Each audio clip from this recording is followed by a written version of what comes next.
Nagsimula sa good morning classmate, natapos sa goodbye classmate.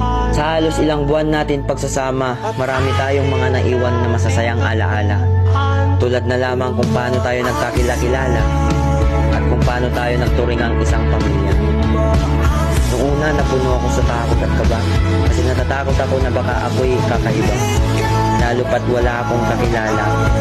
Pero sa pagdaan ng ilang araw, unti-unti kong natatanaw na ang tayo ay nagkakaisa at naging isang pamilya.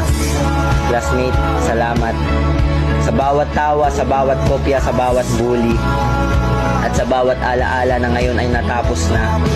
Sa bawat kwentuhan na punong-puno ng kalokohan ay nabuo ng ating samahan na malabo kong makalimutan. Paalam sa mga nawalan ng ballpen, paalam sa mga papel na binigay natin na kahit ang totoo ayaw naman natin magbigay.